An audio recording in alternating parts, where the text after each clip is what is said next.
நான் வெற்றி பண்ணி இப்படி படுத்து கிடக்குறீங்க.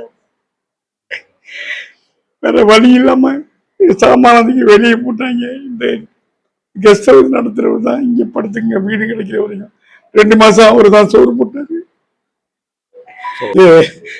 இவ்வளவு கஷ்டப்பட்ட கேள்விப்பட்டவனே கூல் சுரேஷும் சுதாகரன் சுரேஷன் வந்து 2 லட்சம் ரூபா பணம் கொடுத்தாங்க.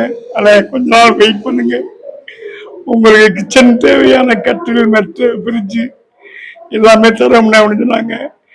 அப்புறமே அதை நீங்க இருங்க உங்க அட்ரஸ் கொடுங்க அனுப்பிச்சு விட்டுருந்தாங்க. ஆனா எனக்கு வந்து இங்க ரசிக மன்றத்தை பார்க்கணும் அப்படின்னு சுரேஷ் சார் சொன்னேன். இது முதல் மாடி ஏடி ஓடுங்களாம எங்க பழனி மலைக்கு போனா படிக்கட்டு ஏறுறோம்லங்க, அத மாதிரி ஏறி வந்துடும் சொல்லி வந்தேன். வந்துட்டு இந்த பாத்திர பண்டங்கள் தான் எனக்கு கொடுத்தாங்க. ரசிக மன்றத்தை நான் என்றைக்கும் மறக்க மாட்டேன். சுதாகரனே சுரேசனே கூல் சுரேசனே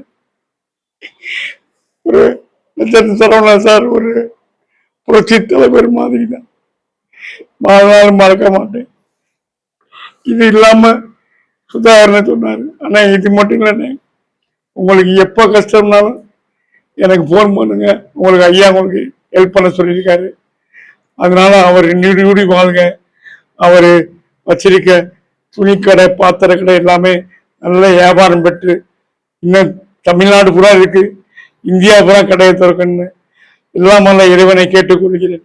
நன்றி, வணக்கம்.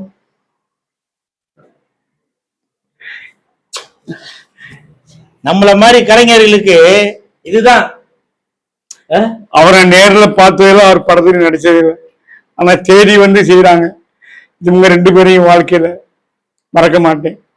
ஐயா, ஒரு நாள் உங்கள் நேரில் வந்து சந்திக்கிறேன், உங்க காலில் விழுந்து நான் வணங்க வேண்டும் என்ற ஆசை இருக்கிறது. என்னைக்கு கூட்டி போறீங்க ஐயா? பார்க்குறேன்,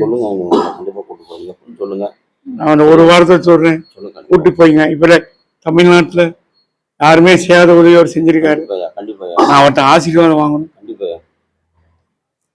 சொல்லுங்க சார். கூல் சுரேஷ் சார் கண்டிப்பாக லெஜண்ட் அவர்களை பார்ப்பதற்கு சுதாகர் அவர்கள் ஏற்பாடு பண்ணி தருவார். சுரேஷனை ஏற்பாடு